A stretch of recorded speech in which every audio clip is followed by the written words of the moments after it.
The Cavalcade of America, sponsored by DuPont, maker of better things for better living through chemistry, presents Stephen Vincent Benet's modern miracle play, A Child is Born, starring Helen Hayes as the innkeeper's wife, with Philip Merivale as the husband.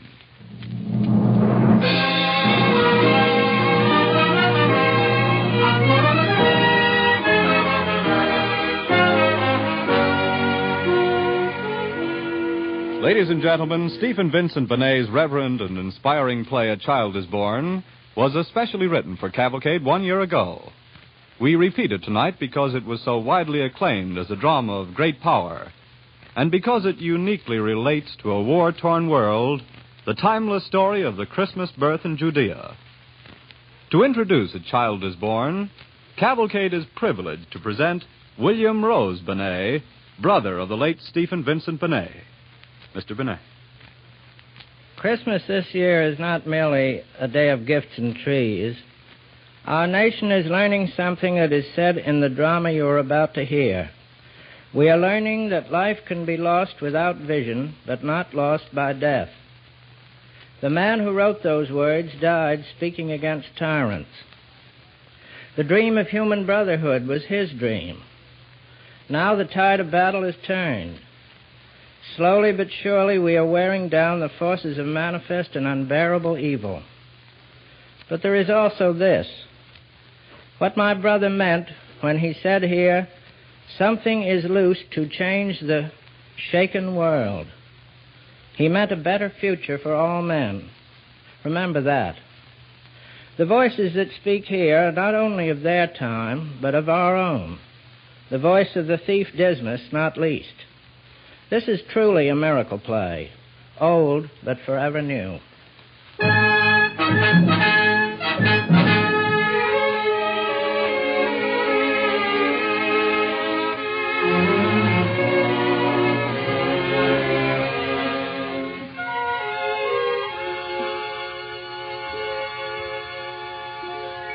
In Bethlehem of Judea there shall be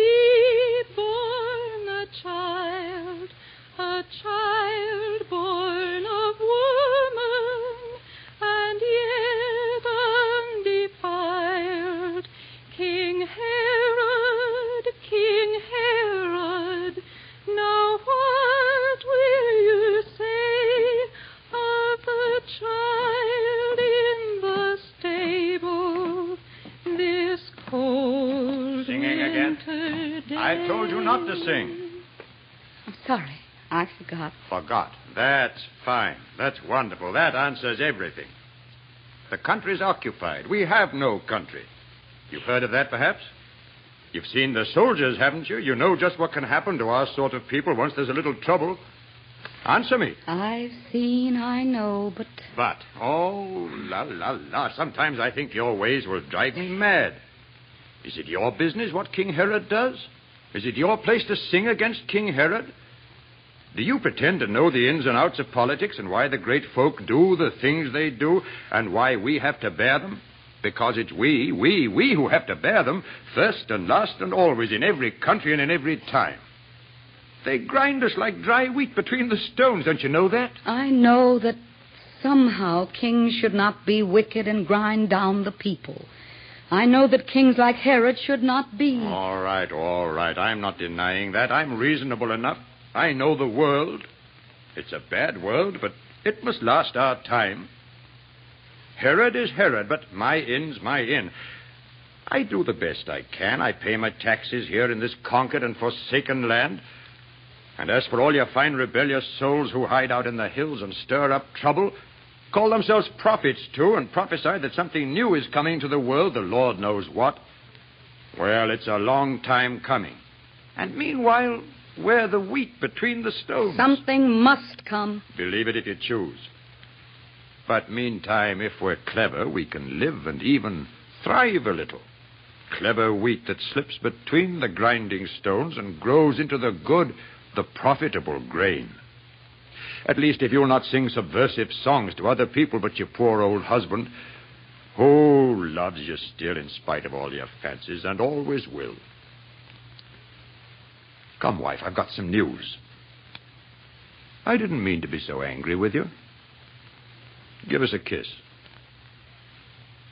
I couldn't help the child. I know you think of that this time of year. He was my son, too, and I think of him. I couldn't help his dying. No, my husband. He stretched his little arms to me and died. And yet I had the priest, the high priest, too. I didn't spare the money. No, my husband.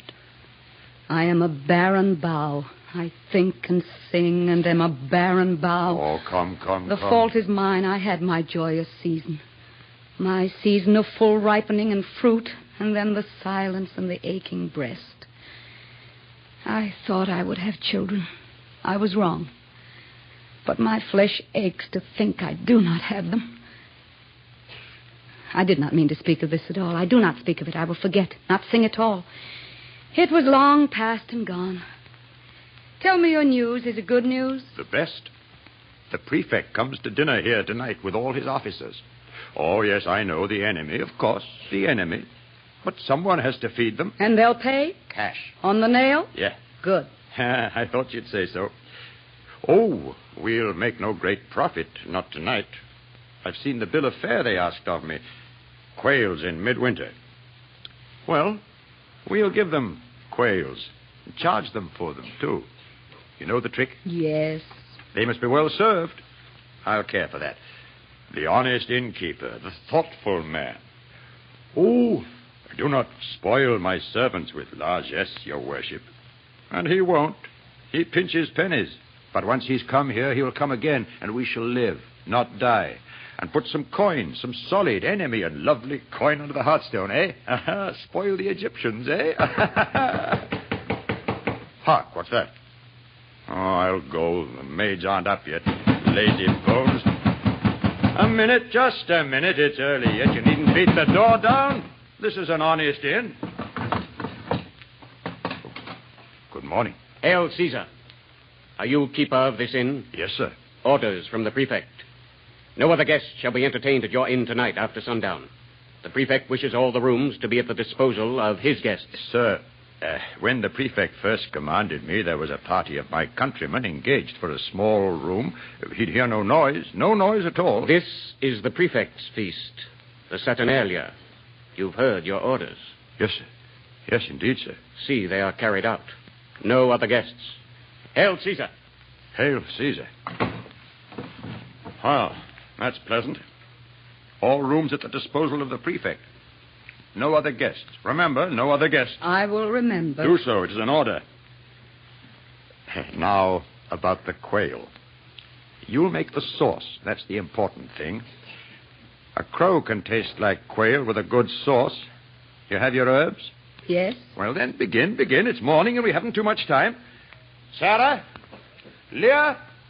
Where are those lazy servants? Leah and Sarah, come and help your mistress. I'll rouse the fools. There's work to do today.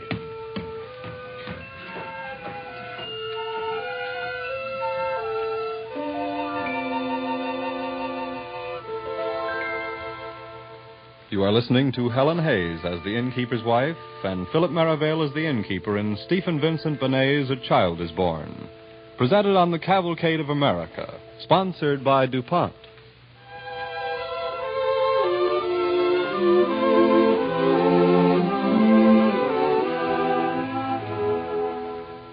And the day passed, and night fell on the town, silent and still and cold. The houses lay huddled and dark beneath the watching stars, and only the inn windows streamed with light. Gentlemen, men of Rome. What's the prefect saying? Mindful of Rome's historic destiny and of our good friend King Herod, who has chosen alliance with Rome rather than a useless struggle, keep them under with a firm hand. What is he saying up there? I don't know. I don't know the big words. The soldier said... Oh, you and your soldier. Oh, he's not so bad.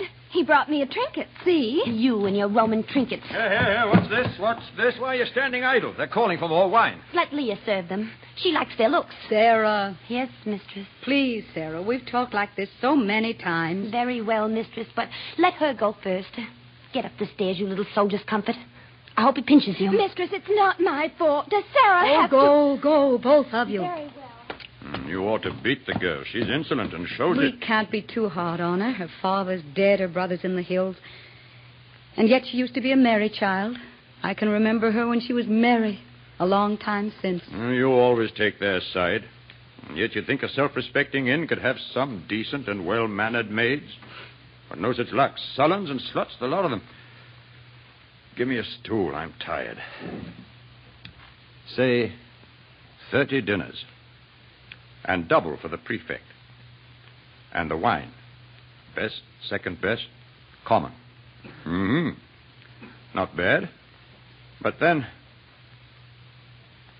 why do you sit there staring at the fire, so silent and so waiting and so still?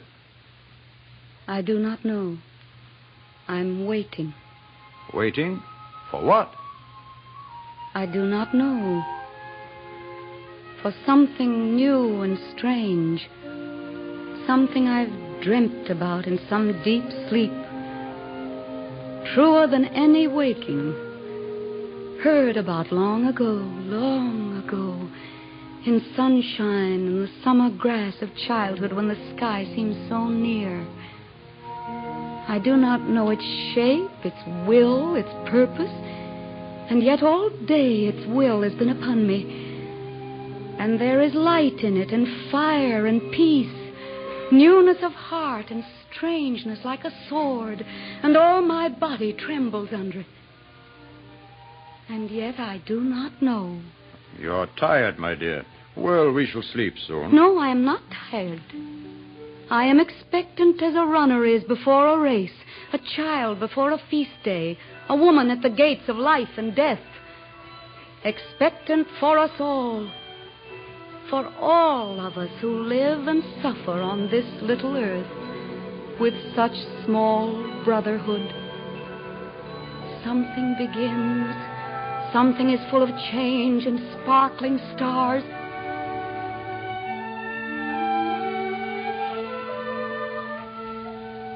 And yet, I cannot read it yet. I wait and strive and cannot find it. Oh, what's that? They can't come in. I don't care who they are. We have no room. Go to the door. Well? Is this the inn? Sir, we're travelers, and it's late and cold. May we enter? Who is it? Just a pair of country people, a woman and a man. I'm sorry for them, but... My wife and I are weary. May we come in? I'm sorry, my good man. We have no room tonight. The prefect's orders. No room at all? No, it's not my fault. You look like honest and well-meaning folk, and nobody likes turning trade away, but I'm not my own master. Not tonight. It may be in the morning. Wait. Must you mix in this? Wait. Good sir, the enemy are in our house, and we...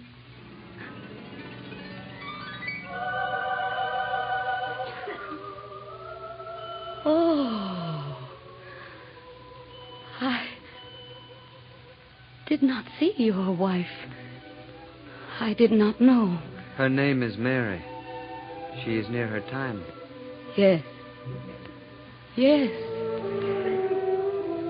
Go. Get a lantern. Quickly. What? Quickly. I once had a child. We have no room, that's true.